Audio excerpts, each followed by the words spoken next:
Good afternoon, everyone. We will now call the December 2nd, 2019, crazy, the last board meeting of the decade. Think about it. I'd like to call the last board meeting of the decade to order. Mr. Gaither, will you please call the roll? Yes, Mr. Chair. Representing Educational District 1, Ms. Leslie Grant. Present. Representing Educational District 2, Ms. Aretta Baldwin. Present. Representing Educational District 3, Ms. Michelle Olympiadis. Present. Representing Educational District at Large Seat 8, Ms. Cynthia Briscoe Brown. Present. Representing Educational District at Large Seat 9 and Board Chair, Mr. Jason Estevez. Present. Mr. Chair, you have a quorum. Thank you so much, Mr. Gaither. I will now entertain a motion to approve the minutes of the November 4th board meeting. So moved. There's a motion. Can I have a second? Second. Properly seconded. First motion made by Cynthia Briscoe Brown, seconded by Leslie Grant. All in favor, say aye. Aye. Any opposed? Motion carries. Can I get a motion to approve the December 2nd board meeting agenda? So moved. Been properly moved by Cynthia Briscoe Brown. Is there a second? Second. Properly seconded by Michelle Olympiadis. All in favor, say aye. Aye. Any opposed? Motion carries. We'll now move into presentations and discussion. Dr. Kasarfin, will you please bring the work session items? Thank you, Mr. Chair. We have 3 presentations. We'll begin with Larry Hoskins, the Chief Operating Officer, with a SPLOST update. Next, we'll have Angela King-Smith, our Chief Engagement Officer, who will provide an update on the strategic plan for 2020 through 2025. And finally, Lisa Bracken, the Chief Financial Officer, will provide a fiscal year 2020 general fund monthly financial update, including the update from our Budget Commission meeting where we discussed the Student Success Funding Formula and have some guidance to the full board and the community as it relates to how our budget is starting to shape up. So starting with Mr. Hoskins, welcome and happy post-Thanksgiving to everyone. And he will give you the update, especially after some pretty cool completions like Beecher Hills, Gideon's, Harper Archer, Hollis Innovation, Tuskegee Airmen Global Academy, and he'll also explain how surplus revenues from collections of the 1 penny sales tax will help address inflationary costs with 2 other construction projects, of which the board will be voting on in its legislative meeting. So welcome, Mr. Hoskins, and let's hop to it. Thank you, Mr. Chair, members of the board, Madam Superintendent, good afternoon.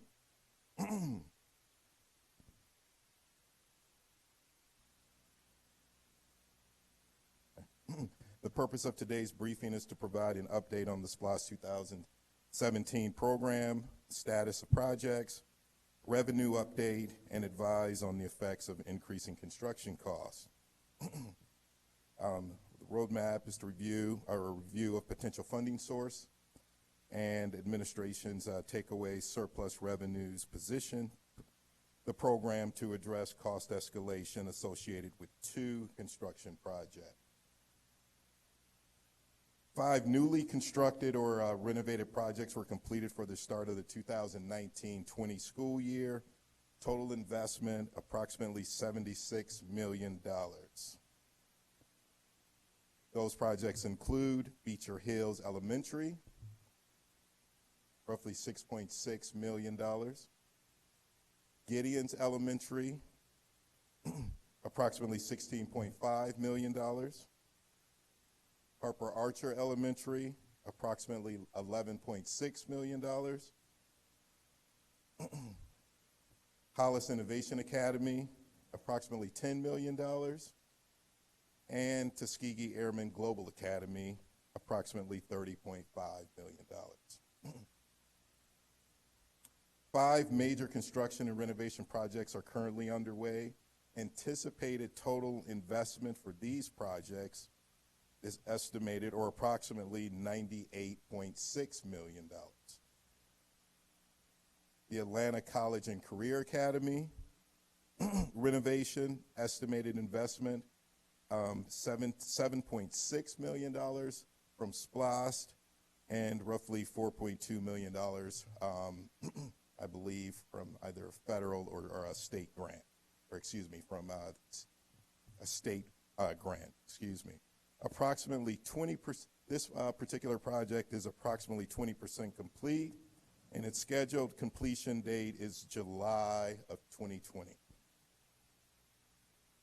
Howard Middle School, new construction and renovation, estimated investment, $52 million, approximately 65% complete, and scheduled for completion this year, July of 2020.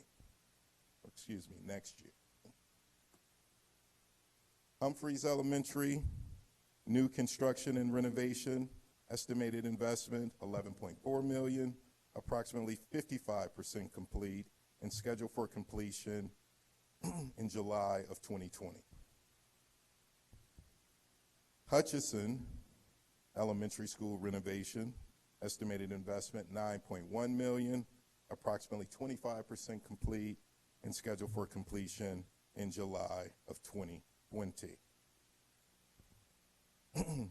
Whitson Park Academy, new construction, APS SPLOST investment, $18.5 million, but a total campus investment of approximately $51 million. Approximately 25% complete, scheduled completion December of 2020. And finally, SPLOST 2017 revenue update. Continued good news as it relates to SPLOST 2017 receipts. Revenues continue to track higher than our original planning projection of 85% of total authorization. As of September 2019, we'd collected approximately $222.4 million, approximately $17.1 million more than projected. Cost escalations resulting from tariffs, inflation, scarcity of resources caused by natural disasters, increased material costs, rising energy prices, and labor shortages, et cetera, continue to threaten our ability to complete projects as originally scoped and shared with our communities. As a reminder, in May of 2019, the board approved cost escalation adjustments for Humphreys, Hutchison, and Grady projects, approximately $8.4 million. Today for the board's consideration are similar cost escalation adjustment recommendations totaling $3.6 million for 2 projects that are currently in design, Barack and Michelle Obama Academy and West Manor Elementary. On the screen now is an accounting of the revenues collected over projections. The accounting assumes the Board of Education will approve the recommended adjustments for Obama Academy and West Manor Elementary. If adjustments in the amount of $3.6 million are approved, the total remaining unassigned revenue will stand at approximately $5.2 million. Finally, if the recommended cost escalation adjustments are approved, the resulting SPLOST 2017 appropriations by referendum categories are captured on the chart that's on the screen. Mr. Chair, this concludes my presentation. May I answer any questions? Thank you so much, Larry. Any questions from board members? Leslie, Michelle?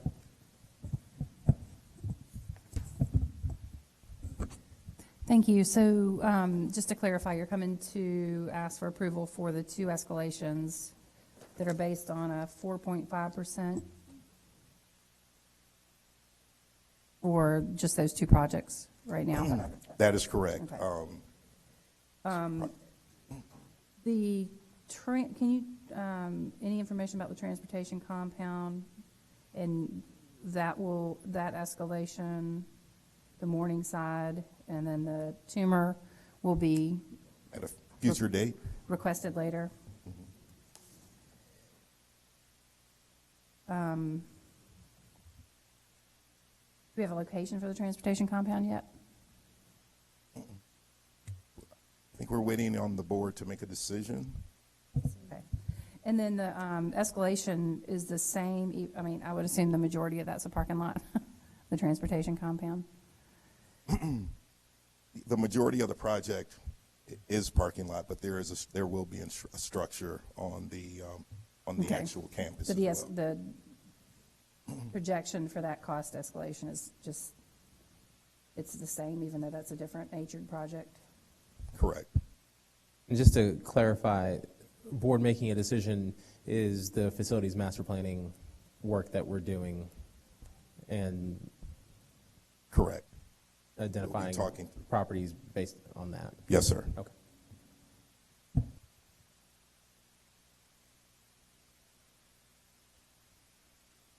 That's all at this time. Mr. Hoskins, thanks for the presentation. Do you have a projection of what future revenue will be collected? Because the three projects that we know are going to need additional funding, the current balance falls short by about $2 or $3 million. So what are we looking at for the projected accumulation? Have we seen a slight decline over the year? Is it still on pace? I mean, where are those numbers? We're actually, we're actually ahead of our original projection. We projected that we would collect over 60-month period, roughly 85% of the total authorized referendum amount. We're on track at this particular time. We're collecting at about 6 or 7% ahead of the 85%, so somewhere around 92% overall at this particular time. And that's remained consistent over the past, say, 12 months? It has. Yes, ma'am. Okay, thank you. And can you just go back to slide 16, because that's where those details are, which makes it this SPLOST of 2017 already the second highest percent of authorization receipt collection thus far, which is really good, and we're incredibly grateful.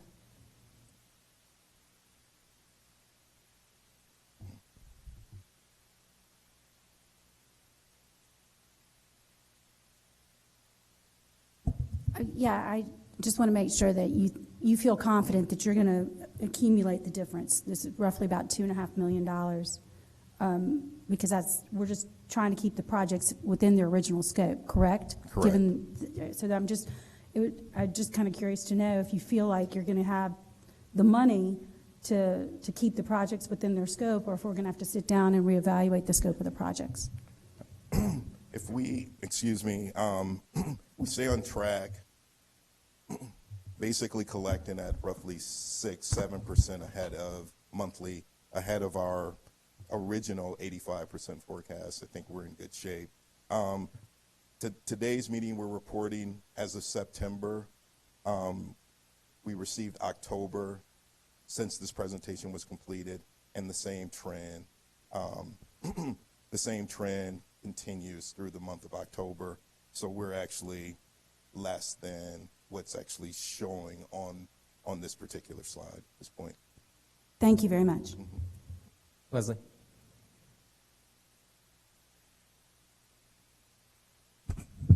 Sorry, so the 2020 numbers, so for 11.8 million, I'm on slide 17, sorry. 11.8 million times 4.5% is 1.8 million. No, it was 4.5% year over year, starting in 2016. And then if the construction starts in 2019, then the escalation would be Okay, 4.5% year over year. okay.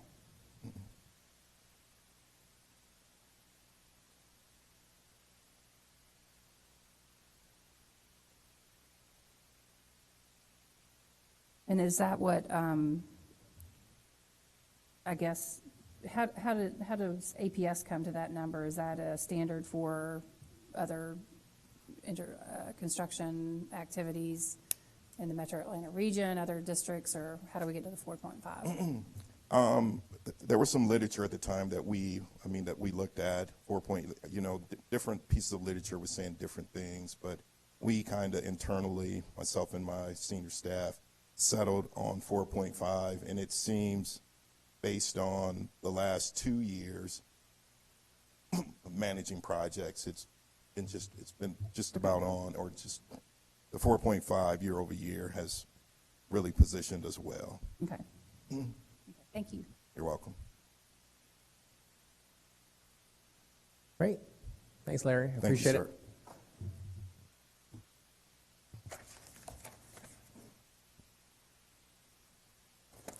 Our next presentation is Angela King-Smith with an update on the strategic plan 2020-2025.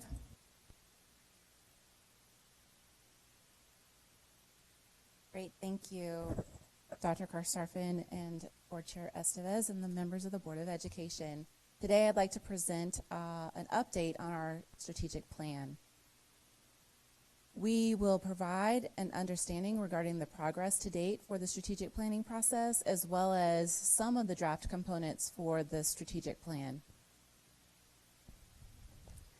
Over the past 4 months, students, families, teachers, staff, and leaders, as well as community members, have come together to give us feedback, have shared their vision, their hopes, their concerns, and their ideas for the next 5 years. And so we've engaged in a number of different public engagement events, as well as collected data and information from a number of our stakeholders. We've received approximately 1,200 surveys. We've engaged nearly 1,000 stakeholders in community conversations in our community meetings. And we've also engaged internal stakeholders such as teachers, principals, and central office staff, as well as hosted our first APS table talks. We started laying out some of the language for the strategic plan. We want this plan to be really focused and built on the foundation that has been built over the past 5 years around strengthening our students, our schools, our staff, and our system. And so this is some of the language that we have been kind of trying out in the community around building on that foundation, and it centers on our work as a charter system, giving principals and schools greater autonomy, and then giving principals that autonomy so that they can really build the systems in their schools to support student and family needs. Over the past 5 years, we've invested in terms of our facilities, and we've made great strides in terms of the work in our academics and school systems. And so what we're planning to do is we've gotten some feedback regarding the 4 E's around excellence, equity, ethics, and engagement, and using equity as our lens for our strategy moving forward. Outlined on this slide is a problem statement that really kind of synergizes and connects back to our goals. While we've made gains across the district over the past 5 years, many more of our students, particularly our African American students, must be proficient learners before we can say that they are truly college and career ready. And so we have some opportunities both in literacy, math, as well as in our graduation rates. And that's going to connect to our goals, our draft goals that you'll see in a few slides. Outlined on this slide are the components of the strategic plan that we reviewed with the board and the administration, and these are the components that we've been building over the past few months. Highlighted on this slide is a draft mission statement, and it's been revised to include those things that you see in the red, as well as we bolded the word every. Through a caring culture of equity, trust, and collaboration, every student will graduate ready for college, career, and life. There's been no changes to the vision statement that we currently have in place. Highlighted on the next slide are the guiding principles.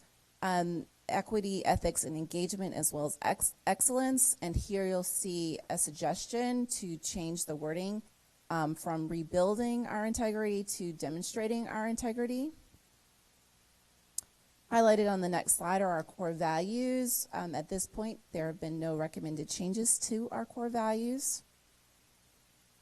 Highlighted on the next slide is the theory of action, and you'll see some of the recommendations that we've received when we've been highlighting this in our community meetings as well as our internal meetings. We also, right before the break, had an expanded cabinet meeting, which consists of our principals as well as our central office leaders, around 200 folks, and we got feedback from them. All of that feedback is not incorporated into this document. We did tabulate most of those notes last Monday, and so we will be making some additional recommendations based off of all the feedback that we collected from them. But in short, this particular slide, they had some feedback around the criteria. Their thoughts were that the CCRPI plus additional criteria would be the recommendation for criteria, because they feel like there's a lot in CCRPI right now and it's a matter of explaining it, but there could be some additional measures that could help with providing additional clarity, transparency, and accountability. And so we'll have those recommendations for you. On this slide, you can see that there was also a recommendation on this slide. Again, these were from some of the notes that we received from Expanded Cabinet, that if you reversed and started with empowering schools to set goals and priorities, build their capacity, and equip them with equitable resources, and then define the criteria, that would, they felt like would really help to clarify this statement.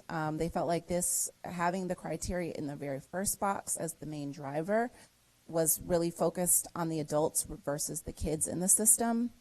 And so that was some of the feedback that we got on this particular tool, on the theory of action. And then you can see some of the other language changes that you also see here around moving, assessing progress over to the next, in the then box. And then there was questions around the revising strategies to take action, and that was also some of the notes that we received from board members. And then also in the last box, adding life so that it would be parallel with the mission statement. On the strategic goals slide, these were presented to the community and we got feedback. The one wording change here, instead of using the word Hispanic, using Latino in terms of the language. There was a lot of dialogue around whether goals should be specific or whether they should be targeted, specific and targeted, or whether they should encompass all students. And so these are the three proposed ones. I felt like we got a lot of good feedback around increasing students' proficiency in English language arts. There was a little bit of trying to understand why just 8th grade math versus all subjects in math in all grades. And then the graduation rates, we felt like from some of the feedback that we received, that graduation rates are continuing to increase and are strong. There's still a gap. However, maybe we need to focus on something like ACT or SAT in terms of preparation and college and career readiness. So maybe changing or revising one of the goals to be more directed at that ACT or ACT, something that's really rigorous and supportive of college and career preparation. In terms of the priorities, you can see some of the language that we received feedback on in terms of the priorities. overall, people felt like these were the right buckets or priorities for the district around fostering academic excellence for all, building a culture of student support, uniting to invest in student success, and equipping and empowering APS staff. You'll see that there's been some additional language so that it's really targeting and focusing on our students' social and emotional needs, as well as multiple abilities, and so you'll see the additional language that's been added to a culture of student support. In terms of the objectives, on the next slide, you'll see here there's been a few wording changes on the slides. Again, there was some additional language added to this around practices and implementing the program elements that have led to success, and really building on our past success and really understanding what success that we've achieved in various schools and being able to expand that success. And then in building a culture of student support, you'll see here there is additional focus around providing environments that value inclusiveness and collaboration, i.e. students with disabilities and English language learners was missing from what was originally drafted. And then in the last column, you'll see that there's been a few additional suggestions regarding considering an equity-minded timeline for effective support strategies in each school based on needs assessments, and then continuing to enable school-level autonomy for all schools. So what's different from the plan, or these are some of the things that we see as different from the previous plan or the plan that's currently in place versus what is currently being drafted. This particular plan has 3 strategic goals that are anchored in the mission. The last plan did not have targeted high-level goals that are anchored in the mission. There were several things kind of embedded in one, so there's clarity there. There is a clear theory of action for change and improvement. There is a focus on continual improvement, focus on cross-functional collaboration and integration, as well as support for schools. In many of what we've heard from the community, they saw the equity lens. However, there were some questions around how we define equity, and you'll see that on the next slide. And then there's been lots of feedback provided to this plan. So what were the major questions? What are the things that we have left to do? On the next slide, on slide 16, you'll see there are a number of questions, concerns, edits. Like I said, we tabulated all of the information from Expanded Cabinet, plus all of the community meetings in November. So here are some of the high-level themes. This is not all the specific notes, but some of the high-level themes. In terms of equity, how do we define it? Are we talking about racial equity specifically? And are we talking about it all throughout the plan? Around the mission statement, there was discussion, really strong discussion around adding life to it, and you see it in the proposed mission statement today, but there was a lot of discussion around that. And then around equity, that it's really a process and a journey, and how is the district planning to live out that process and journey. In terms of the accountability and the theory of action, there is external desire for clarity and transparency and accountability. And internal, there's concern around how defining criteria is the driver for the theory of action, as well as how it is defined and the resulting actions based on meeting or not meeting the criteria. What will happen if schools are not meeting the criteria? What does that mean? And so there needs to be some work here. In terms of strategic goals, should these remain specific and focused, or should they encompass all students, all grades, all subjects? Or should there be a lens where it's really targeted and focused on the work that needs to happen for Atlanta Public Schools? And the strategic priorities and objectives, how is this different from our current plan? Some people have asked that. Other people saw the connection to the prior plan and said it helps to build a foundation from our past work. We don't need to throw everything out. We need to build upon the work that we've been doing. We just need to narrow down the focus and to have it more focused.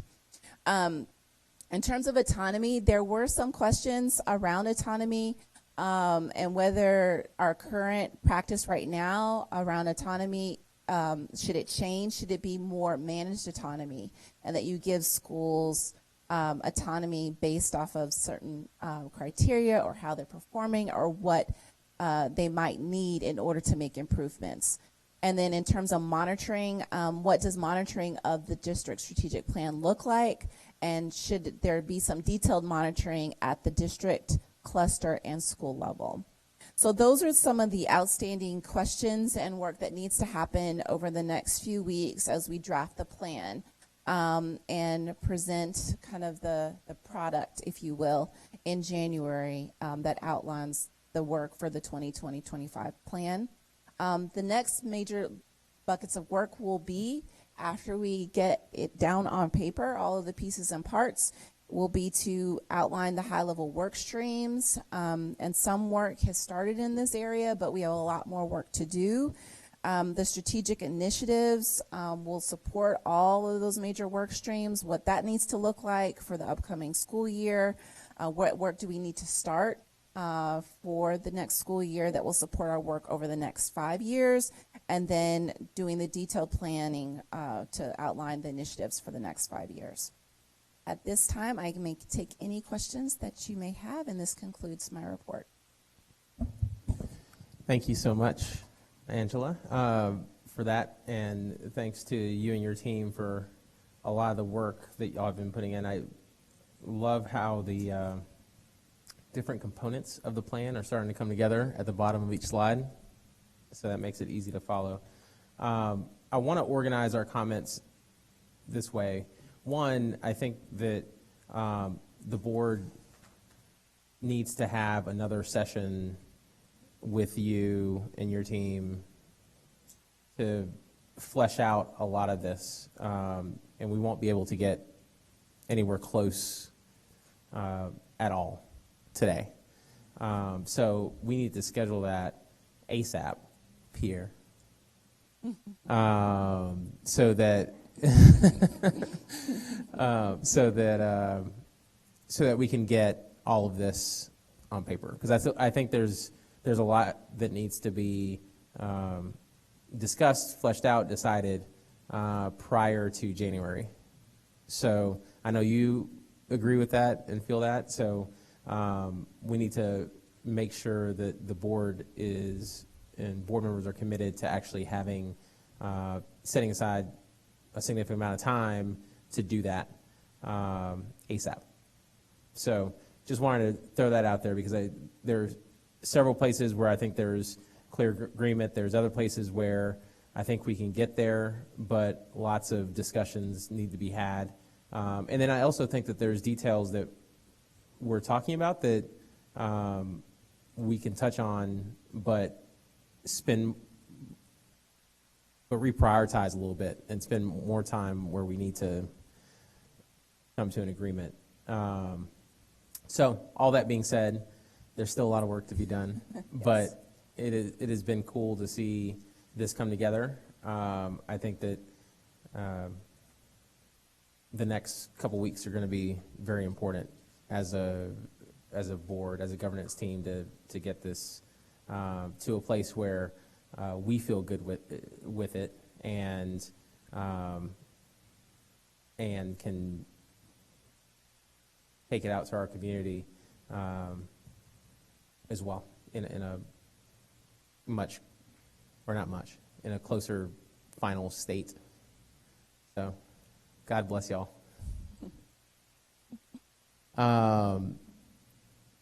Feedback or comments, questions? Leslie, Cynthia, Loretta.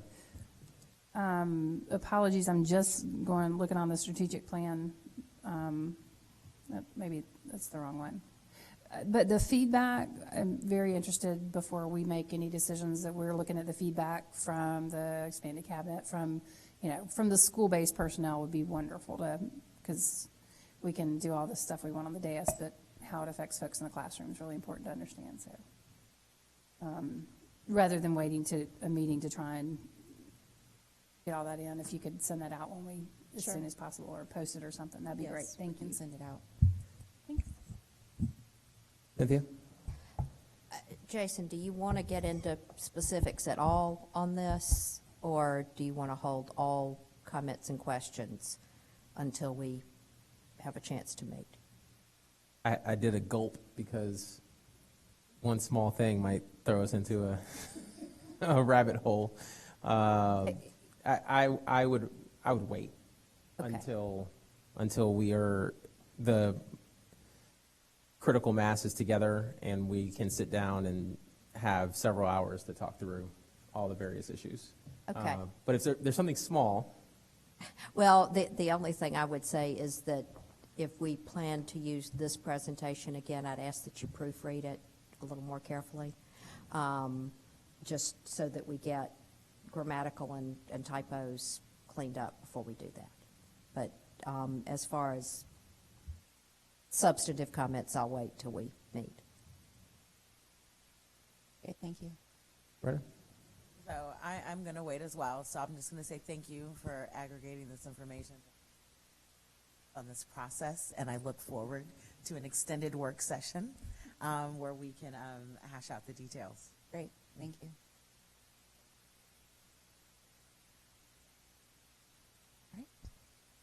We'll save the rest for later. Okay, sounds good. Sounds good. Thank you. Thank you.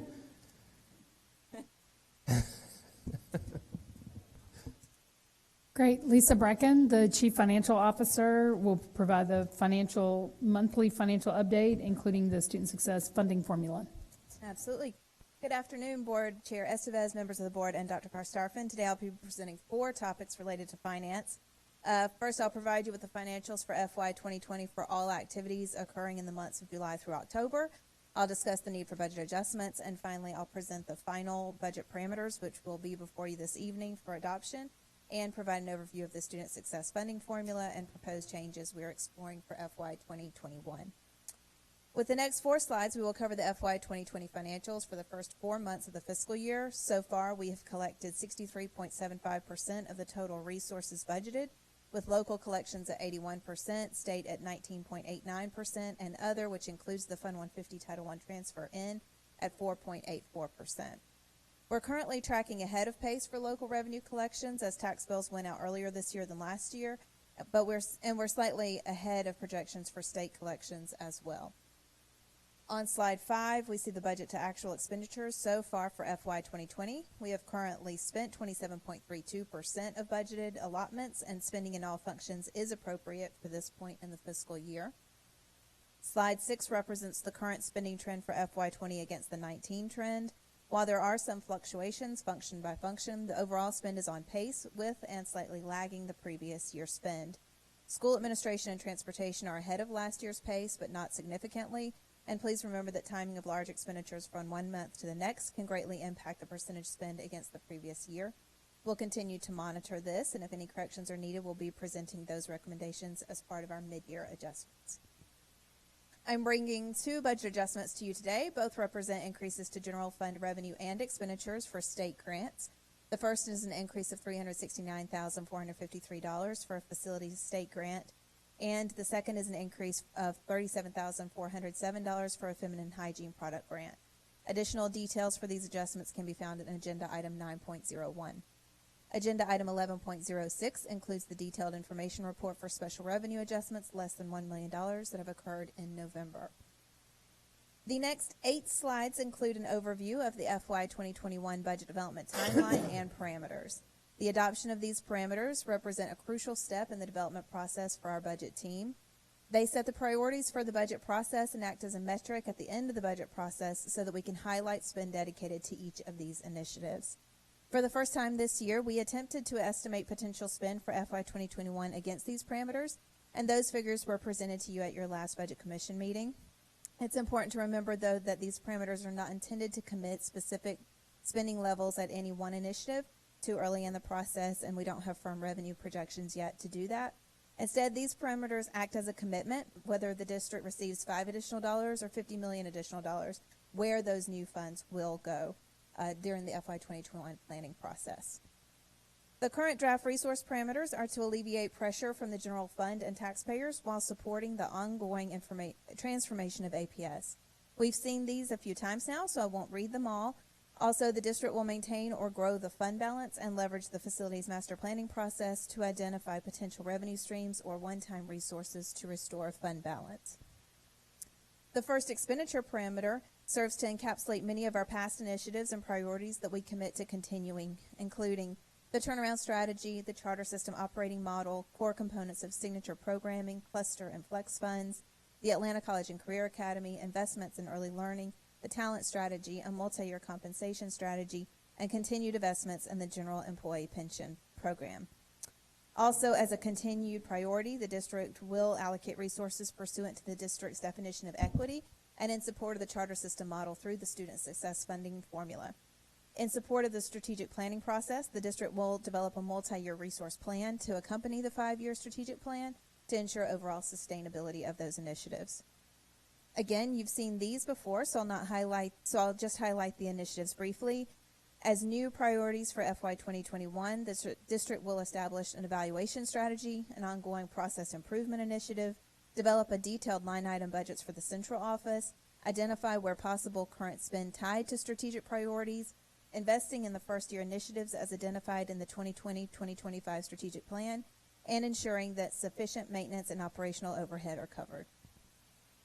This leads to my final slide tied to the FY 2021 budget parameters.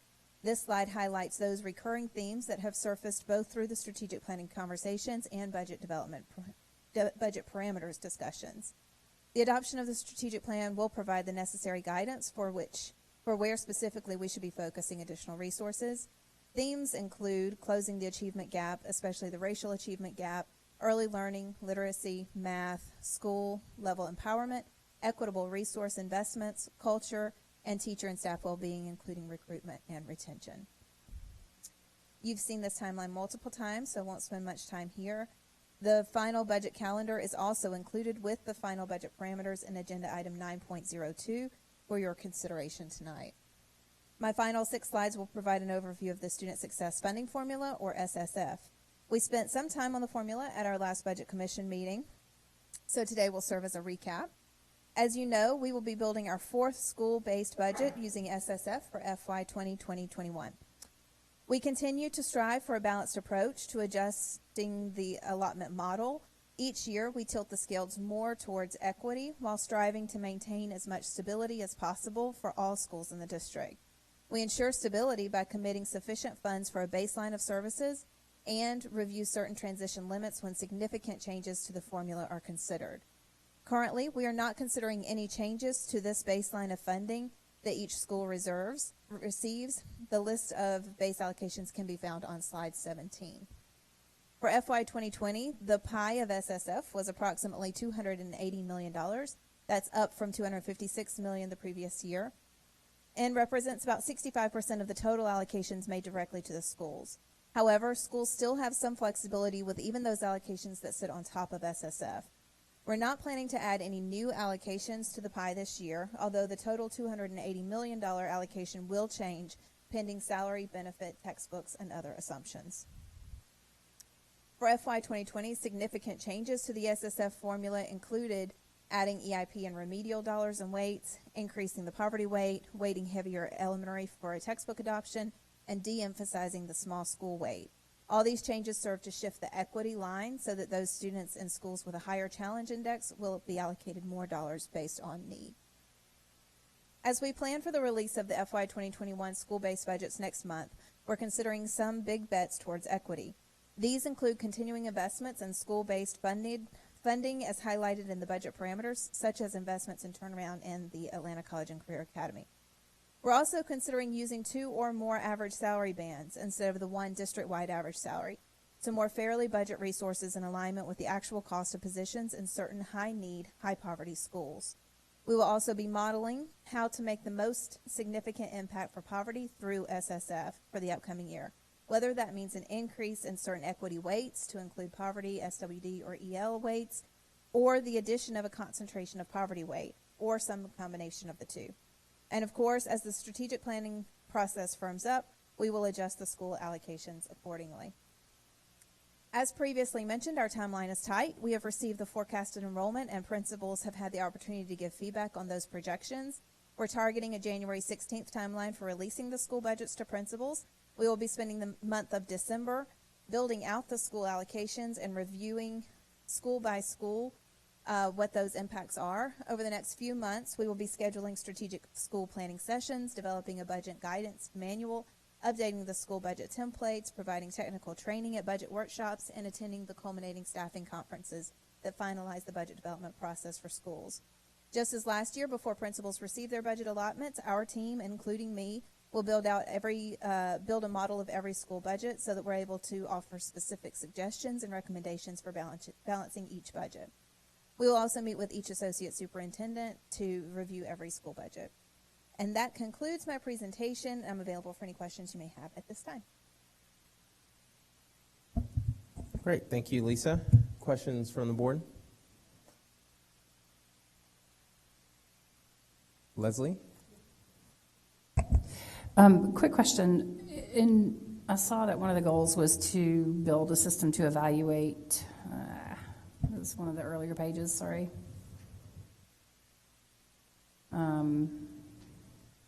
Efficacy. Sorry. Page 11, number 4. There you go. Thank you. Yep. And then what you were just talking about was meeting with the individual school. So if the school, with their flexibility, has made a different or unusual move, like with staff, like going to a business manager or something like that, how does that look? I guess, what is the evaluation? What do y'all do in terms of going, hey, is this working for you? You know, like, here's your return on investment, or, you know, where's the analysis that happens in terms of student learning? Sure. So right now we don't have a return on investment calculator or tool that tells us exactly like a monetary return on those purchases. We do have those considerations, those conversations with principals, and I visited schools last year that had different models. So schools that had a bookkeeper, schools that had a business manager, schools that had the secretary, schools that had 2 or 3 of those, and just to identify how they split the workload. And every school leverages those positions differently, and that's kind of the beauty of autonomy and flexibility. So the position in and of itself doesn't tell us much. It's how it's being utilized at the school that tells us more. What we are doing when we are pre-building the budgets is just ensuring that a basic suite of services can be offered, can be afforded at every school. And then if schools want to shift those allocations in a different way to purchase something that their school, they've identified as a need for their school, they just have those conversations with the associate superintendents, and we will support those conversations. Okay, I just know that the term, you know, managed autonomy or earned autonomy has come in with a strategic plan conversation. And then back to, I guess, the district will establish an evaluation strategy. Is that what is anticipated here? Mm-hmm. So I think the thinking behind that parameter itself is that we were looking at an evaluation department or an evaluation team, somebody in the system that can evaluate certain high-level initiatives, or and again, this is just the development of that, so I don't think we've fully thought out what that evaluation strategy could look like. But I think that was the intent, is that there is somebody that is starting to identify either a suite of known research-based initiatives that work that we could use on the front end as an evaluation team, or measuring how schools are using certain initiatives now. So I think we still are in the early process of what that could look like. Okay.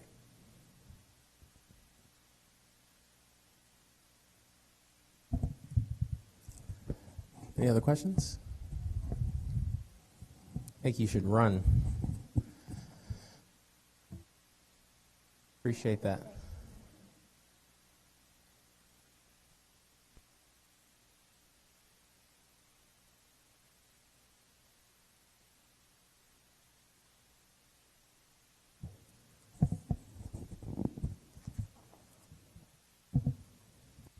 Mr. Chair, that concludes our presentations. All right. Madam General Counsel, is there need to go into executive session? Mr. Chair, yes, there is. The board needs to discuss student and legal matters. Great. Can I get a motion to enter into executive session to discuss matters involving student discipline and legal? So moved. And properly moved by Aretta Baldwin and seconded by Cynthia Briscoe Brown. Aretta, that might be your first. Yeah, look at you. Look at you. Coming on the map. All in favor, say aye. Any opposed? Motion carries. We will now retreat into executive session. Thank you.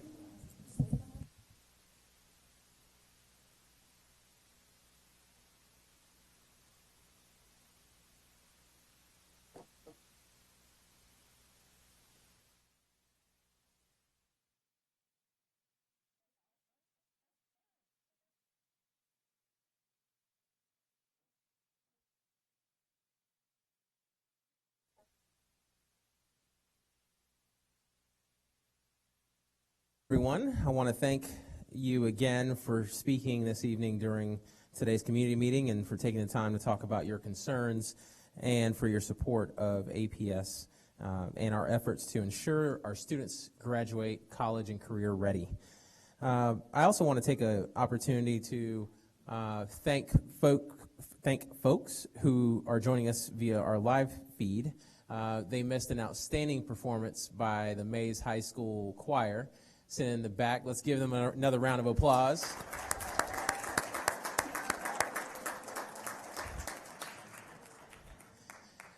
They were absolutely beautiful, and we appreciate them staying around and sticking with us through this program. Before we move into the legislative part of the meeting, I want to take a somber moment, to reflect upon the national issue involving school shootings. The most recent event occurred in Santa Clarita, California, when a teenager opened fire in a high school, killing 2 classmates and wounding at least 3 other students. This board has taken a position on this issue and will continue to do so. But at this time, I would like to take a moment of silence in memory of those victims and in memory of the victims of all school shootings that have happened as of late, and their communities who have been impacted.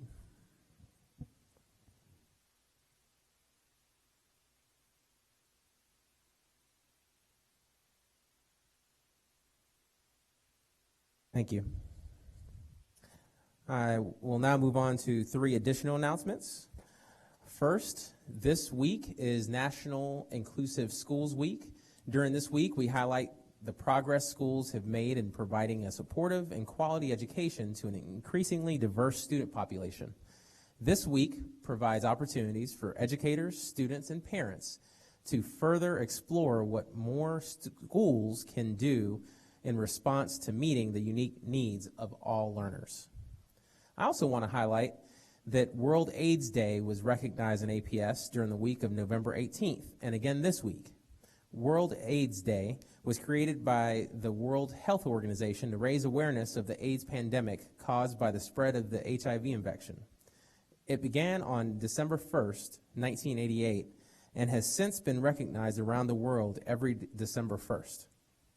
This year, the theme of World AIDS Day 2019 is Communities Making a Difference. Our goal in APS is to continue to increase awareness, fight against prejudice, commemorate the lives lost to the disease, and celebrate victories and increased access to services and treatments. As a district, we have made a dedicated effort to continue to recognize this day, even though many have viewed AIDS as a disease in retreat. But in our community, the threat of infection remains very real. We cannot be complacent.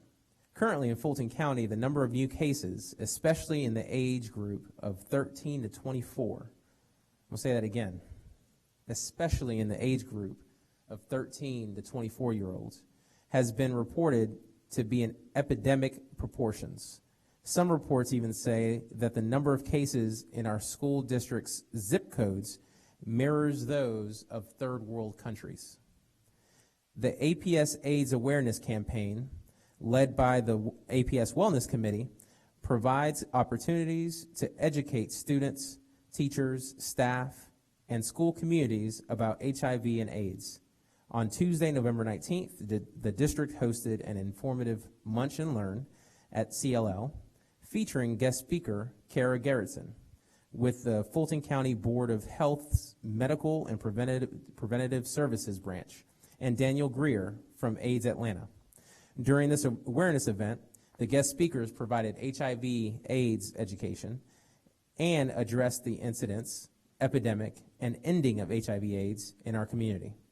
Schools across the district were encouraged to increase awareness by participating in student-led and student-influenced activities. Some activities held at schools included students creating public service announcements and posters hosting guest speakers and wearing red ribbons to show solidarity. So on behalf of the board, we asked APS students, families, staff, educators, and stakeholders to know their status. Get tested and protect yourselves, your family, and your friends. Knowledge is everyone's responsibility. Finally, each month, a board member recognizes someone or a group for their work on behalf of our kids. We've had various stakeholders recognized over the course of the last 2 years, with each board member recognizing a group. I thought, since it's my turn this month, that instead of doing the traditional presentation of appreciation, that I'd recognize a group of people who we work with the most. The 10 people up here work with the most, and that is our board office staff and our senior cabinet. Our board office, please stand up. Linda, Keith, and Pierre.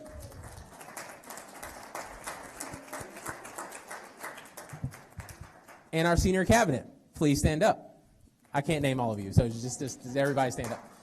Also, Associate Soups, everyone who is part of the team that make these meetings what they are each and every month. Thank you so much. Let's give them a round of applause. Y'all have put up with and continue to put up with a lot. There are a lot of things that are going on, whether it's onboarding a new board member, transitioning leadership, facilities master planning, strategic planning, poor Angela and her team. We have a lot going on. So over the weekend, I sat back and thought about what I would want if I dealt with the 10 of us up here on a daily basis. And I was like, there is no money in the world that would satisfy that. Maybe $100,000 would. But then I thought that would give Sky a heart attack if that meant $100,000 bonuses. So instead, I got all of you $100,000. Paid for by me. So, Jaden Savings, no. So, it's a small token, but I hope all of you take it and you're going to split it because I only bought one. No, I'm kidding. I'm kidding. I do hope, in all seriousness, I have bags. I'm gonna ask Keith to hand them out. But in all seriousness, to board staff, to senior cabinet, to extended cabinet, thank you so much for your work through these very busy times. Thank you for focusing on our students each and every day. Without anyone having to tell you, you have done that. And for that, we are very grateful and thankful of each one of you. So let's give them another round of applause.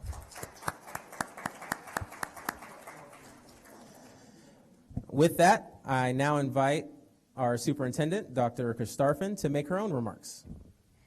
Great, thank you, Mr. Chair. And I know this is our last board meeting for the end of the first semester, so there's been a lot of heavy lifting going on across the district, but in the spirit of those teeny tiny candy bars, I do think we owe you all much appreciation for a lot of hard work and a lot of late nights every single day of every single school year. Part of that hard work started in the work session earlier today, where Larry Hoskins, the Chief Operating Officer, gave us an update on the district's use of SPLOST, the one-penny sales tax that helps us with our bricks and mortar, keeping up with our buildings, and for renovations and new builds and buses and things of that sort.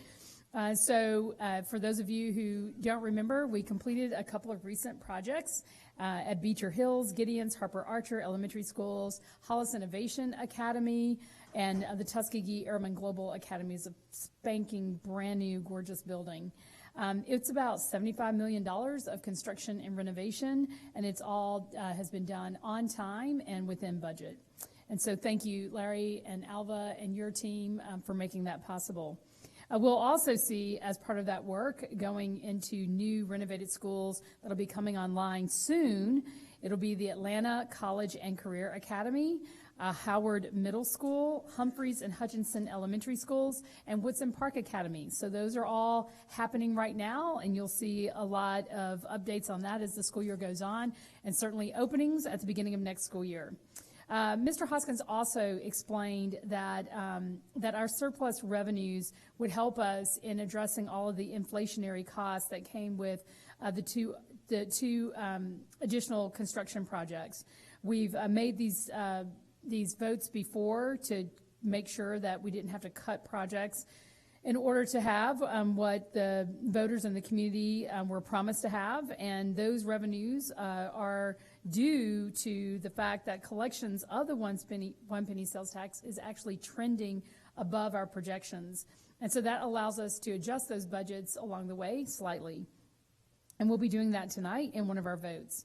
Our second presentation was Angela King-Smith, the Chief Engagement Officer, who provided an update on the district's 5-year strategic plan from 2020 to 2025. And our final presentation was by our CFO, Lisa Bracken, who presented the fiscal year 2020 monthly financial update, as well as updates on the student success funding formula, also for discussion and action tonight.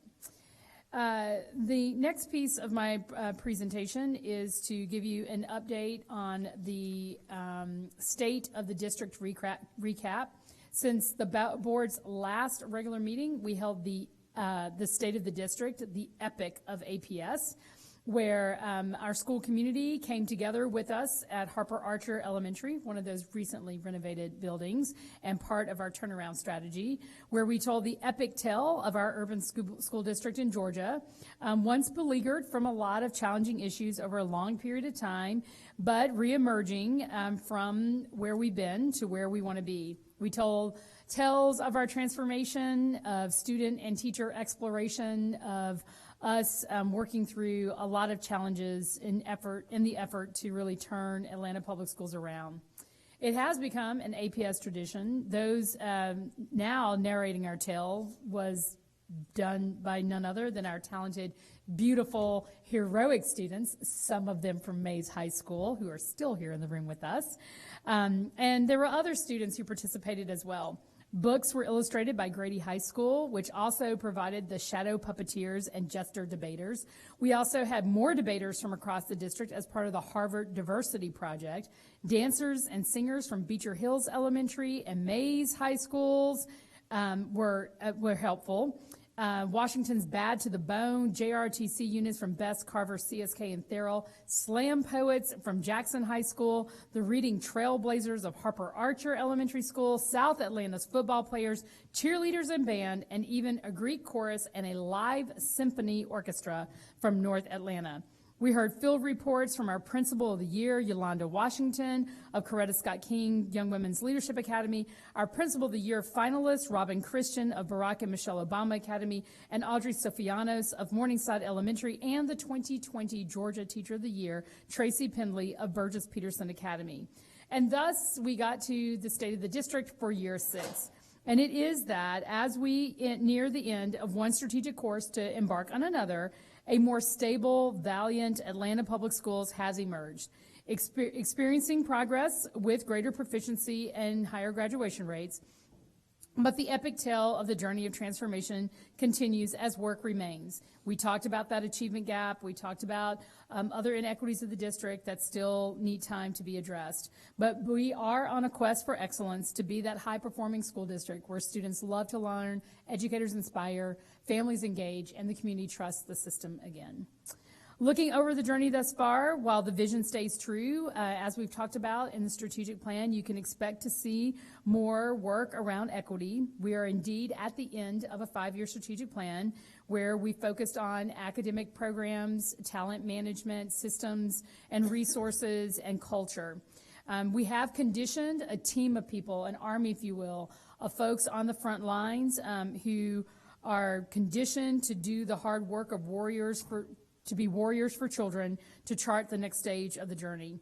We certainly relayed much of the district's data, including College and Career Readiness Performance Index, that's CCRPI, the Georgia Milestones, SAT, ACT, and NAEP information. Our brilliant Grady Jesters and Harvard Diversity Project debaters stoked the debate over equity, and no matter where that debate turns, because it went down many different roads about what might be the best and right way to leverage APS's resources. For the rest of the year, while we're still having that debate in the budget, we will continue to work on the strategic and turnaround plans we have today to bring the strategic plan to closure. We'll set up APS to accelerate the dismantling of the achievement gap, identify more areas to address inequities that will need to be resourced, complete our facilities management plan, the master plan for that, and to continue to ensure that everyone's getting ready for the start of the next school year.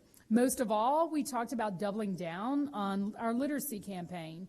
Literacy, after all, is the most important arrow in our students' quivers as they put their armor together to be successful in reading and writing and math.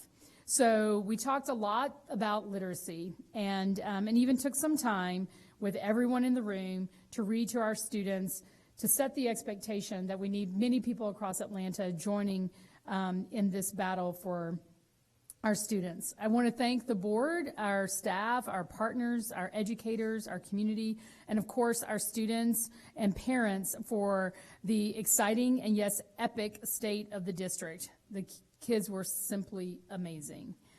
Post State of the District, there's some other data that has rolled in since then. And the news, even this morning, the Governor's Office of Student Achievement, known as GOSA, G-O-S-A, released an updated list of turnaround eligible schools. This marks the third consecutive year in which the district has seen a decrease in the number of schools identified for potential state intervention. 12 APS schools are on the list, down from 13 on last year's. Congratulations to Gideons and Finch Elementary and Hollis Innovation for exiting the list this year. Schools with the 3-year average CCRPI scores in the bottom 5% of the state are identified as turnaround eligible. This year, the list includes schools with a 3-year average of CCRPI score that is at or below 57.0. Schools on the list are eligible for state-issued interventions through the state's chief turnaround officer and Department of Education. And there is and additionally last week, the Georgia Department of Ed, known as GADOE, G-A-D-O-E, released its own list of schools identified for additional supports. That group is called Comprehensive Support and Intervention, CSI, CSI Promise, Targeted Support and Improvement, TSI, and Additional TSI, which is ATSI. That's not enough acronyms for you. We've got more. 13 APS schools are on the 2019 CSI list. Again, that's Comprehensive Support and Improvement. For 2019, APS had 5 schools on the CIS Promise list, Cascade, Gideons, Mays, Slater, and Toomer, and 4 schools on the TSI list, Continental Colony, Hollis Innovation, Kendesi Old Fourth Ward, and Washington High. 4 of our schools, Bolton Academy, Garden Hills Academy, KIP Vision, and KIP Vision Primary, were all named reward schools by the Georgia Department of Education. Reward schools are among the greatest improving 5% of Title I school-wide schools and Title I targeted assistance schools. Reward schools also have to maintain the performance of their economically disadvantaged students, students with disabilities, and English learners to be recognized. So congratulations, Bolton, Garden Hills, KIPP Vision, and KIPP Vision Primary. We also anticipate that GOSA's Beating the Odds analysis will come in the next 6 to 8 weeks. We'll share that with the board and the community as soon as it is available. If you're interested in learning more information, please go to my blog at atlsuper.com and read the latest post, which is GOSA, Georgia Department of Ed, release list of schools eligible for turnaround and comprehensive support, so you can see all of the detailed information. On to more fun news as it relates to performance and managing results. The Council of Great City Schools released their report for 2019 called Managing for Results in America's Great City Schools. That report came out right before we left for Thanksgiving. And just to highlight, you can also go and look at that document, but APS was in the top quartile for the following HR-related items: substitute placement rate, employee separation rate for instructional, school-based non-exempt and non-school non-exempt, and exit interview completion rate. In the past, we've actually only been in the top quartile for 1 or 2 of those HR items. So I want to thank Sky Duckett and her team for making progress in this area. Also, there were a couple other highlights in the report that may be of interest to people. APS was in the best quartile for percent of buildings that are green certified or equivalent, number of training hours per safety and security personnel, debt servicing cost ratio to district revenue, and procurement staff with professional certificates. So that Larry Hoskins and Lisa Bracken and Chief Applin, we want to thank you all for doing such a great job in those areas as well. So congratulations. Now on to the winners of the Superintendent's 2019 Winter Card Contest. As board members and I go around the district, we see firsthand how awesome the Atlanta Public Schools students are, the wonderful talents. So instead of going out and buying greeting cards and things of that sort, we let our students show us all of their masterful creative minds. We ask our talented students and our talented teachers to submit their best designs for the annual card contest.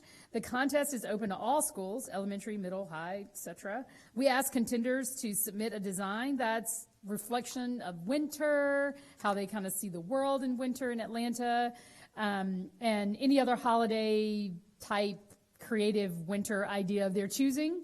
All ideas are welcome, and the student responses are phenomenal. We received over 200 submissions from every cluster in APS, plus CRIM Open Campus, Best Academy, and CSK. It took a while, but we managed to come up with 4 finalists, and this year there were many, many funny ones that we had to give. We sent little notes as a special awards for it because they were quite clever and very different. But before I recognize these students, I wanted to say thank you to Sarah Womack, our Fine and Performing Arts Coordinator. Raise your hand. Somebody put the camera on her beautiful face. She is really quite dreamy and very creative and so hardworking. Bill Goodman is a brand genius. Bill Goodman from our communications department. He's the director of multimedia design. Charlotte Naper, our graphic designer. They all spearhead the annual contest with me, and it is quite a joy to do the walk around the table and to see how they look at art and how we put all of this together. Of course, we don't have it yet, but we will show it in January. Scott Turley often takes the cards and turn them into animation. We'll be sending that out to our teams, our schools, as they leave for the winter break, the semester break. But it's great to see how everybody kind of puts their creativity into making this happen. It does kind of kick off the the spirit of the season. And now, without further delay, I would like to present our 4 finalists. And I think we're going to be able to show the graphics on the screen. No? They can't get it up? The card? Nope. Nope. Okay. Well, Sarah, do we have the students ready? Okay. And their little step? Okay. Really, we can't get... No, not the video, the cards. That's what I'm talking about. They're not up? Oh, I know. Okay. It's okay. It's okay. So if the board would like to join us down here.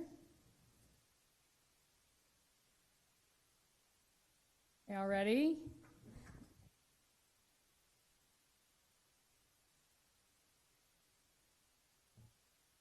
Yeah. You don't have the...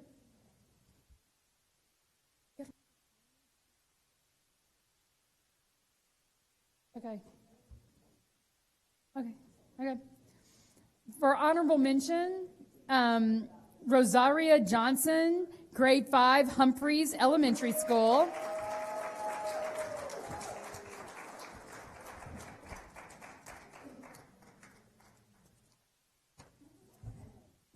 And when she finishes, can someone just put the camera on her image so we can try to see them?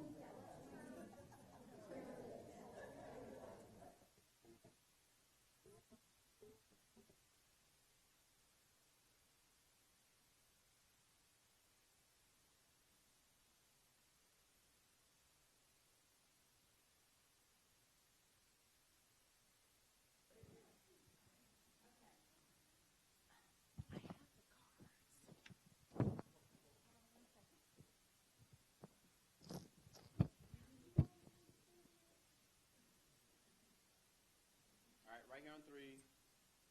1, 2, 3. All right. 1, 2.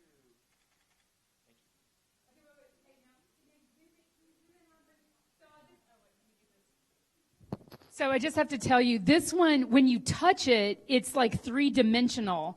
And so this piece of yarn is a clothesline. And it has a little sweater that has APS on it and gloves and everything else. And the little snowman picked his clothes and put them on. So he's like in a hat and gloves. It's super, super adorable. And it's got like snow on the ground. You can touch it and it's just lovely. So thank you so much, sweetheart. You did a great job. And do you want to introduce your teacher? Okay. You tell us about your teacher. Miss O'Kelly. Do you like her?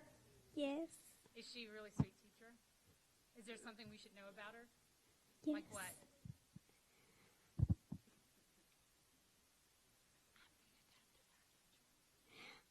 Art teacher. Okay. We'll take it. We take it. I think we figured that. Thank you so much. Congratulations. Y'all did a beautiful job. Third place is Scarlett Wills, grade 10, North Atlanta High School. I know. Yes. Yes. Come on down. This is third. Oh, no. It's not. It's a beautiful forest with a path, with fire, and then in the constellations is APS. It's really, really pretty. And remind me, what was the? It looked like a color pencil. Colored pencil. Yeah. Tell me more about it. I used like different blending techniques to try and get all the colors in there to try and make it more lifelike and less like just somebody's colored pencil drawing to try and give it more dimension. It was so beautiful. The moment we walked in the room, it just stood out as a winner. So congratulations. Let's take our picture.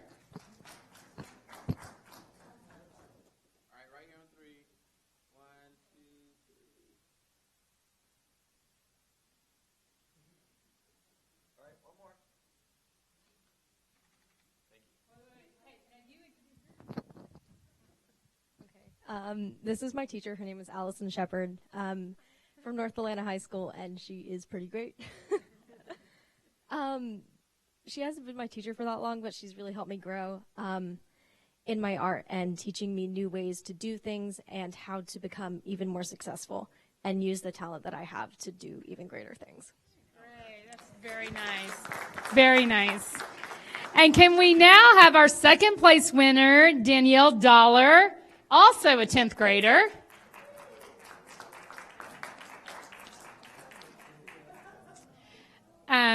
Were they able to get the camera on that card? Okay. So this is, you have to see, it's so rich in the colors. It's a lab. It's a Labrador dog, and he's wearing on his little collar the APS brand swoosh. So it's the A with the swoosh, and that's his little, I don't have a dog. What's it called? The finder, the collar with the finder thing. Yeah, it's the logo, and he's looking up at this gorgeous coal blue sky. So it's so beautiful. And what was your medium? Oh, it's art markers. Yeah. Okay, great. Okay, so let's take a picture really quick. All right, right here. 1, 2, 3.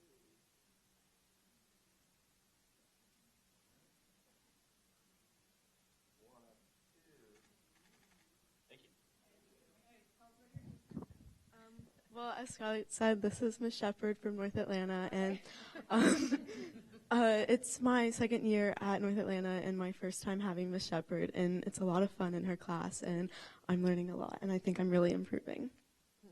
It's the first time I think we've chosen this medium ever before, and so you just did a great job with it. And even you can't really see it, but even his little paw shadows and his feet in the snow are like imprinted, like it's a real imprint in the snow. It's absolutely quite detailed and very beautiful. And then first place is Maria Belén Lopez, grade 12, Mays High School. I know.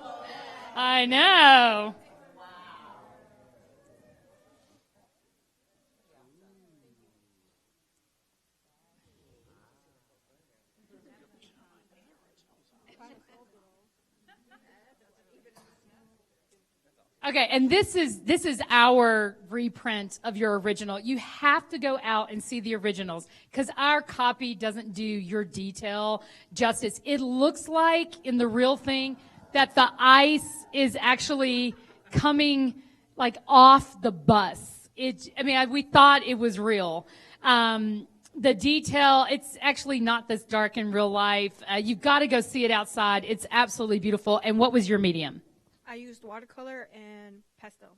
Okay, so if anybody knows when you work with watercolor, it is so difficult, and you literally none of it looked like it was leaky or runny. It was just perfect, absolutely beautiful. So you think about what you're going to say about your art teacher. We're going to take a couple of pictures. Congratulations.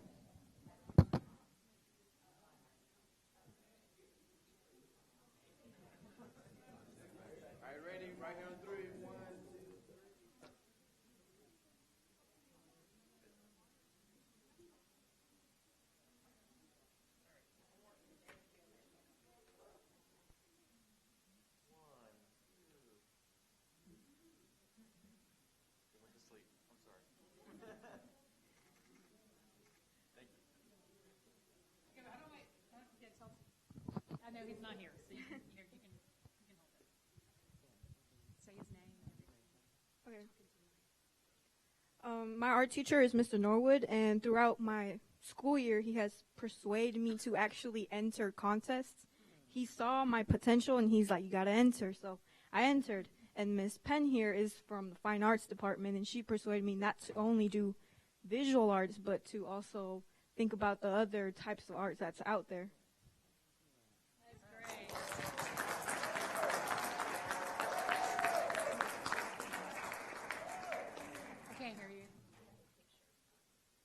Oh, yes. Can you put the pictures up now? Okay, so, look at them in all their glory. You ready?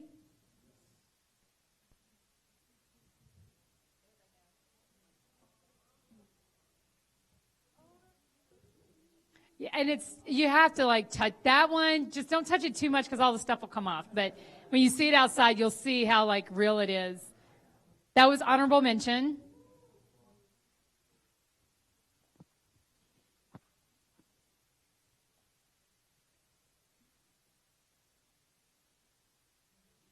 Yeah, there it is. That's third place. That's Scarlett Wills.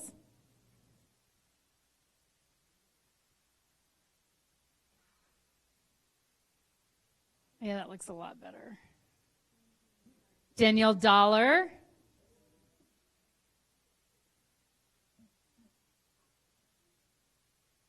Can you see the little A with the swish? It's so cute. And then our first place is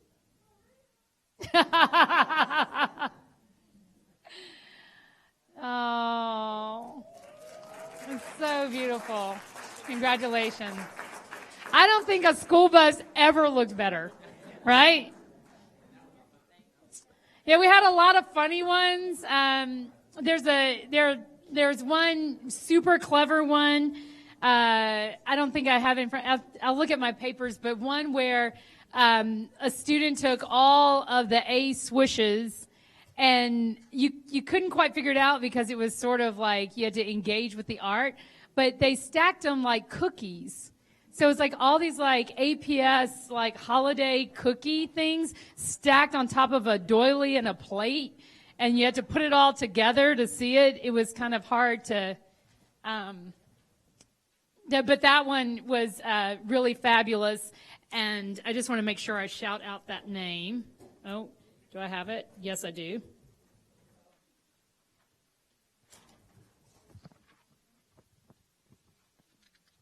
Yeah, and she's from, it was the whole 4th and 5th grade class from Mary Lynn Elementary School's art club. It was called Cookie Tray.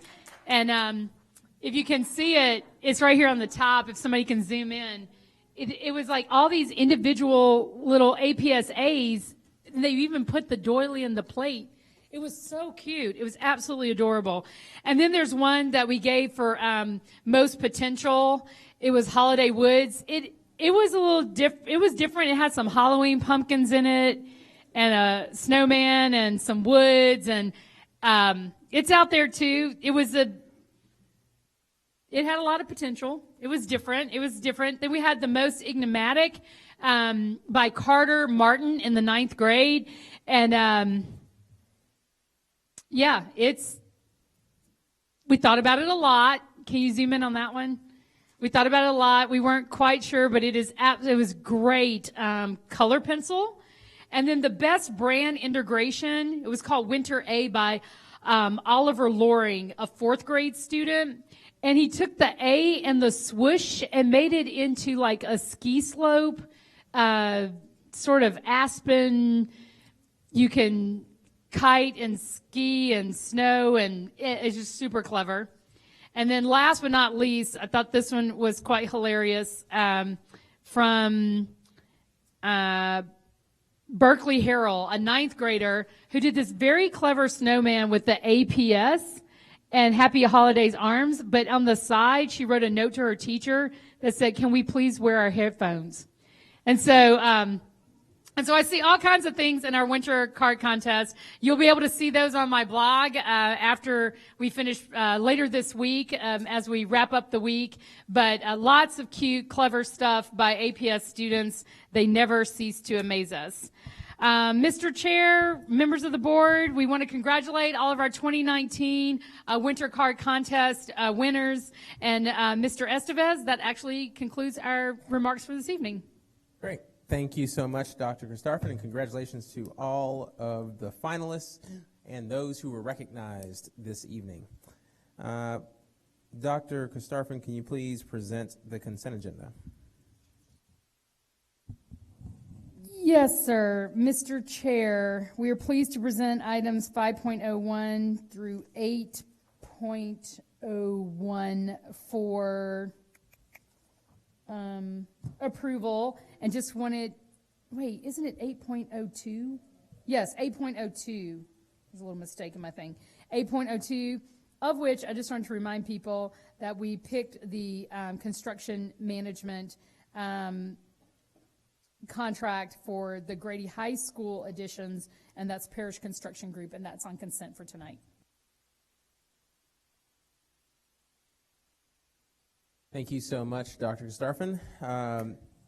Is there a motion to approve consent agenda items 5.01 through 8.02? So moved. Been properly moved by Cynthia Briscoe Brown. Is there a second? Been seconded by Nancy Meister. Any discussion? Please. Yes. I just wanted to ask publicly that anytime we have contracts that we're asked to approve or agreements, if they could be attached to the items so that we can see them in advance. Thank you.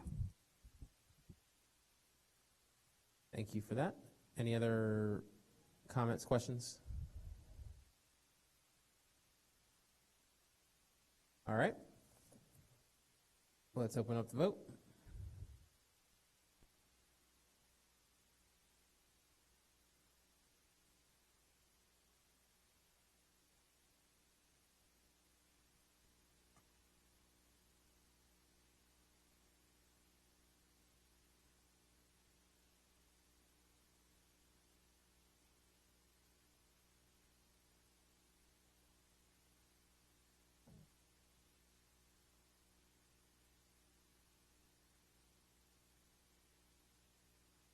Thank you.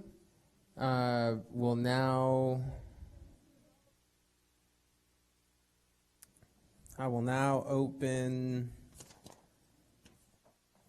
entertain a motion to approve 9.01, which is the monthly budget adjustments. Been properly moved by Nancy Meister. Is there a second? Second. Seconded by Aretta Baldwin. Any discussion?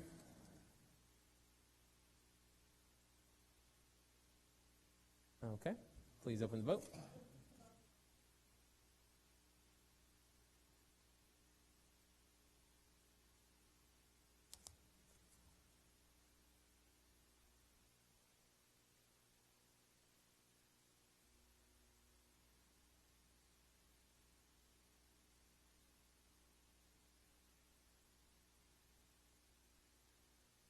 All right. Moving to the next item is the 9.02, the final adoption of FY 2021 budget timeline and parameters. Can I get a motion to approve that? Been properly moved by Nancy Meister. Is there a second? Second. Seconded by Cynthia Briscoe Brown. Is there any discussion? All right. Please open the vote.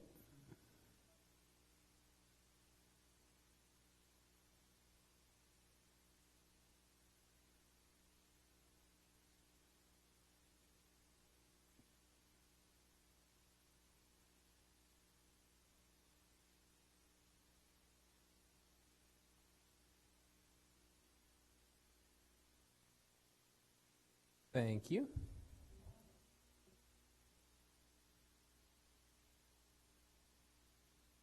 Madam General Counsel, can you report out from executive session?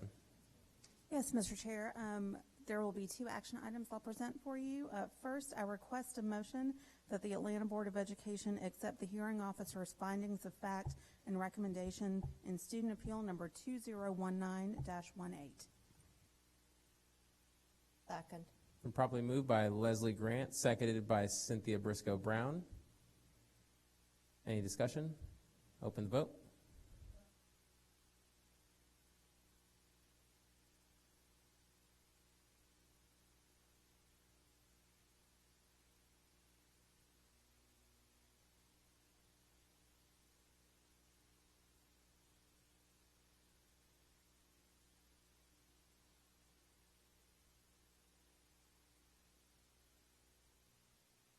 Next. Mr. Chair, I next request a motion that the Atlanta Board of Education approve the settlement memorandum of agreement between Atlanta Independent School System, DeKalb County School District, and Emory University, as well as the intergovernmental agreement between Atlanta Independent School System and DeKalb County School District under the principal terms agreed upon. So moved. Been properly moved by Cynthia Briscoe Brown, seconded by Nancy Meister. Any discussion? Please open the vote.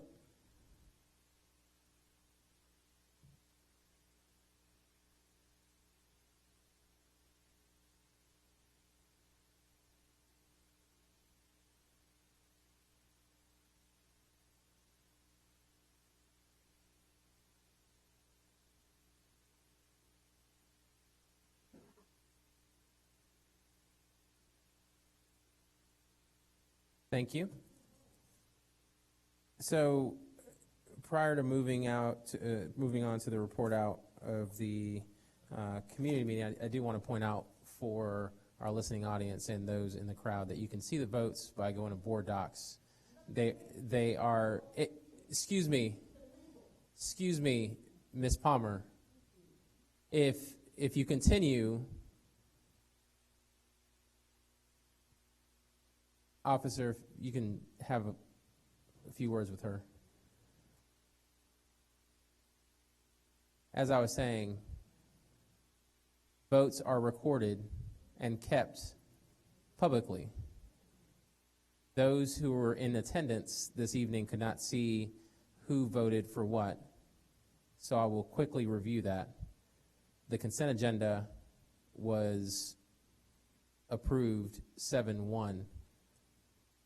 The nay vote was Leslie Grant. 8.01 was unanimous approval.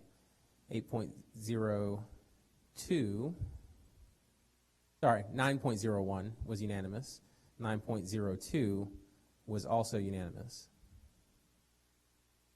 10.02, which was the student appeal, was unanimous.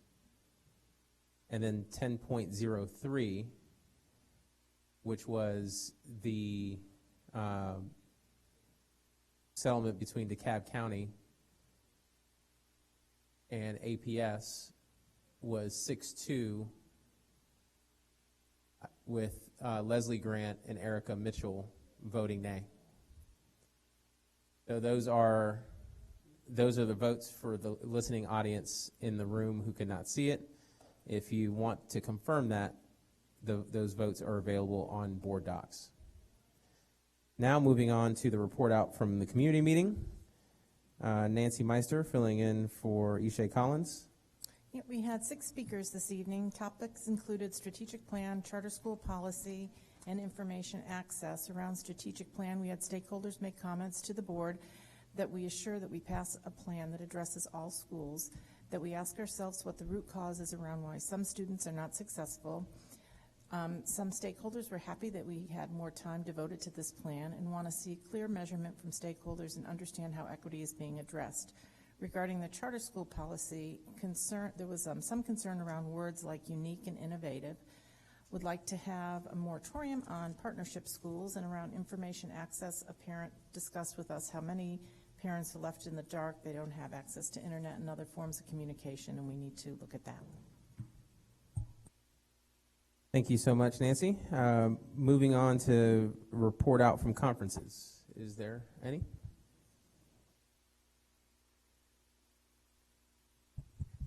So I had the pleasure of attending the Georgia School Board Association new board member training in Rome, Georgia. And it was 2 days of intensive training, but very welcomed, needed, necessary, and included topics, a whole day of finance, as well as law, ethics, and just overall board responsibilities. It was very helpful.